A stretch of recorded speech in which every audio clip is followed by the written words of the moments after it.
Información con independencia. Es El Mostrador en La Clave. Así es, estás en El Mostrador en La Clave que escuchas aquí en la 92.9, también en radiolaclave.cl y elmostrador.cl. En el Museo de la Memoria y los Derechos Humanos prepararon una serie de actividades para conmemorar los 48 años del golpe de Estado del 11 de septiembre. Entre ellas destaca Sintoniza con la Memoria, que reconstruye relatos radiales de ese día y que serán transmitidos como si estuvieran en vivo y en directo.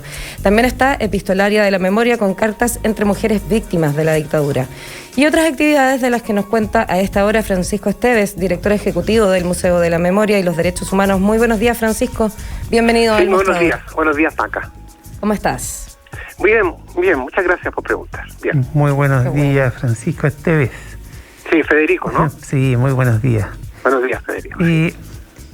Otro aniversario, otra conmemoración más de 11 de septiembre, de 73 días que dividió a los chilenos, día trágico.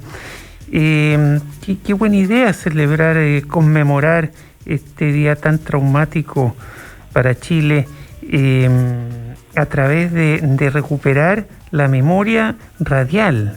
Cuéntanos un poco más de eso y en qué consiste y qué otras actividades conmemorativas van a tener ahí en el Museo de la Memoria y los Derechos Humanos. ¿Podría partir un poquito para la gente que no sabe, Francisco, qué es el Museo de la Memoria y los Derechos Humanos, cómo surgió, cómo se maneja, cuál es su objetivo y después nos cuentan las actividades conmemorativas, ¿te parece? Sí, correcto. El museo ya tiene 11 años, el Museo de la Memoria y los Derechos Humanos, y se creó como un lugar donde se hiciera el relato de lo que ocurrió en el periodo de la dictadura, es decir, entre el 73 y 1990. Y al mismo tiempo es un museo que recoge y guarda los testimonios en su área de colecciones de las personas que fueron cercanas o familiares de las víctimas o víctimas mismas de la represión. Y a la vez es un museo donde hay permanentemente una renovación museográfica de distintas exposiciones relacionadas con el objetivo principal o misional que tiene el museo, que es claramente resguardar la memoria del periodo que estamos hablando. Y ahora, cada septiembre, hay una... en Quinta Normal, para los que no sepan y quieran visitarlo. Está abierto, ¿no?, en estas épocas. Así es, ya está reabierto. Ya. Excelente contribución, porque efectivamente para llegar es lo más fácil es el metro, en la estación Metro Quinta Normal, y está abierto, sí, para el público, siempre, claro, respetando un aforo que es, pero es un aforo significativo, o sea, las personas pueden ir a lo mejor tienen que esperar un poquito, pero finalmente sí pueden entrar al edificio. Claro, tienen ahí todas las medidas de seguridad para mantenerse abiertos con los protocolos necesarios. Están de martes a domingo de 10 de la mañana a 4 de la tarde y se puede acceder por orden de llegada o asegurando el cupo mandando un mail o por WhatsApp, que esos también son alternativas que son interesantes para quien le gusta ir más organizado. Estás más informada que yo, muy bien. Para que veas. Es un museo, además, es muy impresionante la construcción, es muy... claro, es un amplio espacio también, que eso puede dar tranquilidad a quienes quieran. Sí, mira, es un objeto en sí mismo. Exacto. Este museo finalmente es el resultado de un concurso abierto internacional que se hizo y que ganaron 2 arquitectos paulistas, o sea, de Brasil, y entonces es un edificio, la verdad, patrimonial, tanto por el diseño arquitectónico como por lo que contiene. Exacto. Estupendo. Vámonos ahora entonces. Cuéntanos, Francisco, cómo se va a conmemorar con esta buena idea de recuperar los archivos radiales de... Sintoniza con la memoria.cl, de hecho es la página especial que tienen preparada para que hagamos ese seguimiento, ¿no? Así que cuéntanos. Exactamente. Porque uno siempre se acuerda del discurso de Allende, ¿no? Ese discurso impresionante, impactante, conmovedor, del último discurso que dio, ¿cierto?, en la radio Magallanes, si mal no recuerdo, pero hubo mucho más. Sí, exactamente, Federico. Lo que pasa es que bueno, sigue siendo el gran milagro de la radio, en el sentido de estar como transmitiendo en línea lo que sucede, y efectivamente ese es un día bien complejo, lo sabemos, ¿no es cierto?, el 11 de septiembre, porque está actos de enorme dignidad, en este caso, ¿no es cierto?, el discurso del presidente y este compromiso de defender con su vida la Constitución, las leyes, la República Democrática, y también hay actos de traición, de enorme traición, contra el orden republicano, contra la democracia. Y están los registros, ¿no es cierto?, lo que fueron los bandos militares, están los registros, bueno, de las intervenciones del entonces presidente, está lo que los periodistas que en ese momento estaban cubriendo la noticia decían en las afueras de la Moneda, y todo eso se ha ordenado cronológicamente, desde muy temprano, antes de las 8 hasta ya tipo 3, 4 de la tarde, todo eso se ha ordenado cronológicamente para que las personas puedan escuchar minuto a minuto lo que sucedió ese día. Es una experiencia bien impresionante. Para quienes no lo han escuchado, lo es. Y también para quienes ya lo han hecho en alguna oportunidad, porque es un modo de conmemorar. Claro, y el discurso de Allende, es decir, hay muchos, están los bandos, ¿cierto? Los bandos militares, exacto, que es la parte de la tradición que tú mencionas. Pero ese discurso del presidente Allende, de verdad que es conmovedor, ¿eh? Exacto. Conmovedor porque se despide de la ciudadanía. Se despide. Eso, y exactamente. Antes de suicidarse, porque a él no lo iban a capturar el golpe militar. No, ¿sabes lo que pasa? Que él tenía demasiado honor para poder, para permitirse ser capturado. Sí, y esa frase, se abrirán más temprano que tarde, se abrirán las grandes alamedas por donde pase el pueblo libre. No, sí. Pero qué maravilla de discurso. Exactamente. Bueno, además es un discurso que remeció la conciencia mundial, porque a partir de ahí hubo una solidaridad tan impresionante para con los chilenos, chilenas que tuvieron que viajar fuera del país obligadamente. Bueno, y mientras lo bombardeaban en la Moneda, ese discurso, no sé, impresionante. Fíjate que hay que rescatar, porque mira, uno puede ser, hay gente que es allendista, otros que no son allendistas, otros que encuentran que fue un pésimo gobierno y todo indica que no fue un buen gobierno, y otro, en fin, hay de todo, pero la figura señera, una figura enorme, el presidente Allende, en ese acto de dignidad final, ¿no? En el momento del que hubo, como decían los abuelos, en el momento del que hubo, el hombre sacó una estatura de líder enorme, ¿no? Efectivamente, y eso es muy impresionante, y cuando las personas van al museo y lo visitan y escuchan las palabras del presidente Allende, bueno, quedan muy impactadas. Y como decía, el día es un día que hay que verlo desde dos miradas: la mirada de los actos de honor y de coherencia con los valores y principios, y también el mirarlo como lo que sucedió como golpe de Estado precisamente. Y por lo tanto, claro, uno tiene que hacerse cargo de ambas dimensiones cuando aborda el recuerdo de ese día. Sin duda. Bueno, estamos conversando con Francisco Esteves, director ejecutivo del Museo de la Memoria y los Derechos Humanos. Recordamos que la página para sintonizar este envío y indirecto es sintonizaconlamemoria.cl. De hecho, ahora están con un contador ahí en descuento de cuánto falta para empezar.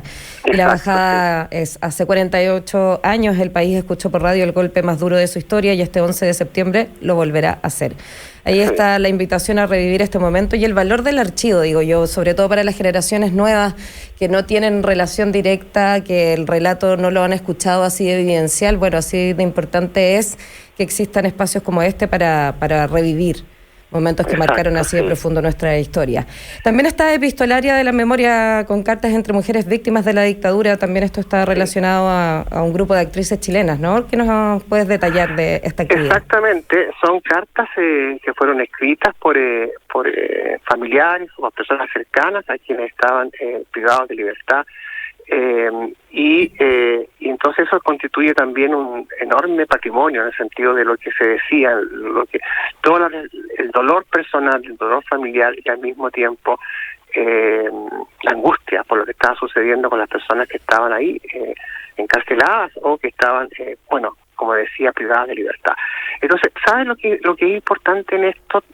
En términos generales, nosotros lo que hemos comprendido cada vez más es el rol fundamental de la memoria como un derecho humano. Y esto es tan importante, Maca, Federico, que debiera estar escrito en la Constitución nueva. O sea, el derecho a la memoria como un derecho humano. Porque eso es lo que te da también ser dignidad, parte de una sociedad a la que perteneces, y parte de una historia en la que tú estás también. Entonces, ese derecho humano a la memoria tiene que quedar escrito en la nueva Constitución. En algunos países sí hay, eso está expresado legalmente, jurídicamente. En Chile no. Y es bueno que eso se materialice porque es un derecho humano.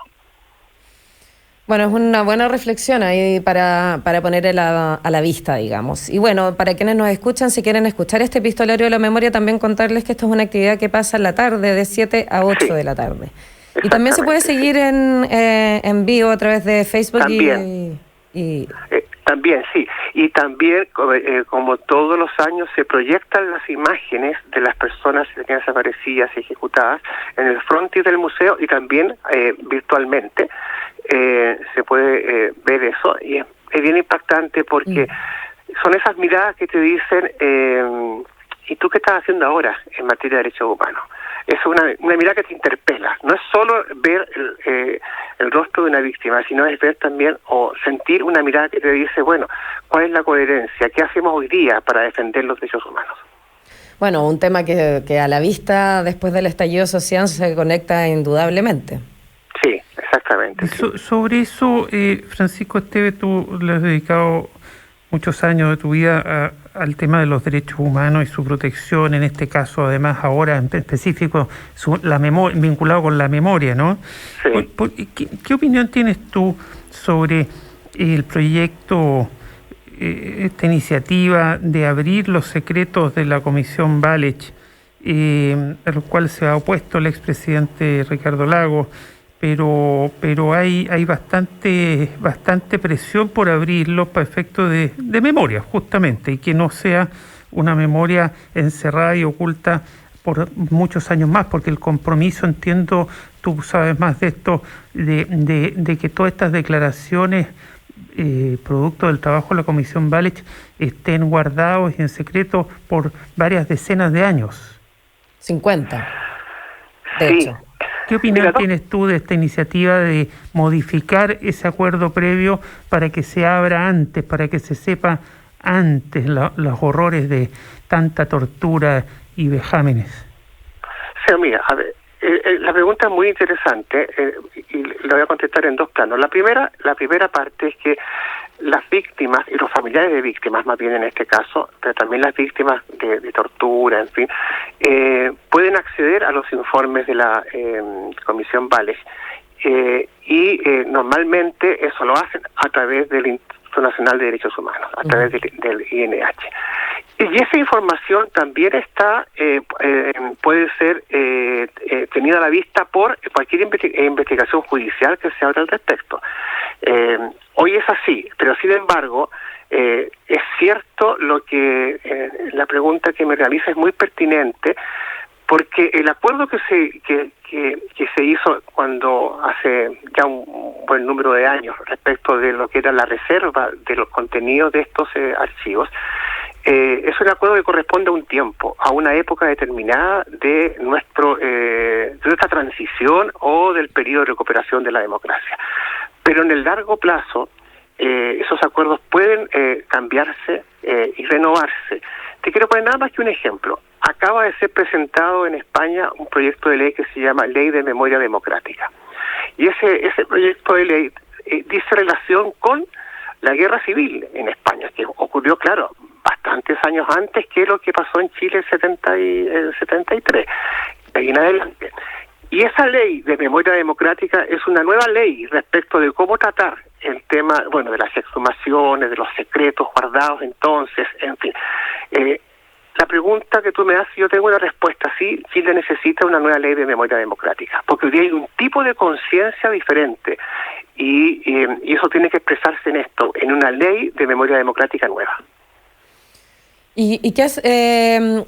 En las palabras del expresidente Ricardo Lagos, él plantea que hay un compromiso con las víctimas de no dar la información o hacerla pública para respetarlos y para también evitar ciertos... dobles victimizaciones, claro. Porque recordemos que la Comisión Walech trabajó en base, su foco era recibir los testimonios de víctimas de torturas y vejámenes varios, ¿no? Sí. Para efecto también de indemnizar. Reparar, tratar que del Estado de reparar, pero hay testimonios de torturas atroces que mucha gente no querría que se supiera que la sufrieron. O que vuelven miedos hacerlo público tenga consecuencias para ellos una mismos. Doble victimización o no sé, por las razones que sea, o por pudor. Y, en fin, ese fue el contexto. En una nueva ley de memoria democrática, eso puede quedar expreso en el sentido de que si la víctima directa o el familiar directo quiere que su información se mantenga en reserva. Cambiar el criterio. Hoy día son todos reservados. Exacto. Salvo que, puede ser cambiar el criterio de que sea todo abierto, salvo que alguien no quiera. Claro, porque esa es la discusión. Hay otros que dicen que no han escuchado hasta ahora que alguien no quiera, entonces bueno, ahí está el debate abierto a eso. Pero está bueno el punto que planteas de que sea el salvo que alguien no quiera y se siga manteniendo reserva, porque yo creo que eso sí es fundamental en la medida que alguien lo haga explícito.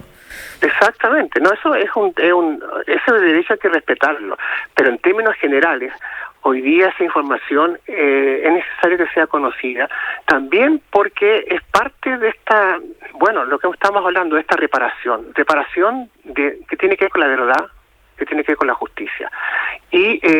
Pero por cierto, las situaciones donde las personas puedan expresar su reserva a que la información que directamente les toca no sea conocida públicamente, bueno, eso también hay que respetarlo. Claro, porque hay gente que sufrió tortura o vejámenes inverosímiles, imposibles de narrar muchas veces, y con un sufrimiento enorme, y que no quiere que se sepa lo que le pasó, es legítimo. Pero bueno, el buen punto que ellos pueden decir que no se sepa, y los que no lo digan, que se sepa. Esa es lo que tú postulas. Suena razonable. Oye, nos queda poco tiempo, Francisco Esteves. Me gustaría saber tu opinión de algo bien controvertido en estos tiempos, también producto del trabajo de la Convención Constitucional y la comisión y la subcomisión, no sé si la comisión o subcomisión de Derechos Humanos, este intento por sancionar el negacionismo. El negacionismo es un concepto que todavía está bastante depende del país donde se ocupan en distintas acepciones y se aplican de distintas formas. ¿Qué visión tienes tú de eso? ¿Sirve, no sirve? ¿O es un intento de tapar el sol con un dedo? Porque lo que la gente piensa es difícil sancionarlo. El punto es que lo que hace, ¿no? Bueno, es que eso también eso también hay que verlo, en mi opinión, de la siguiente manera.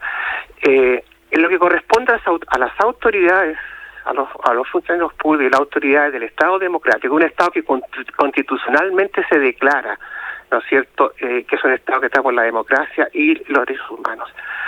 Todas las autoridades del Estado, Poder Ejecutivo, Poder Legislativo, Poder Judicial, tienen que respetar esos principios.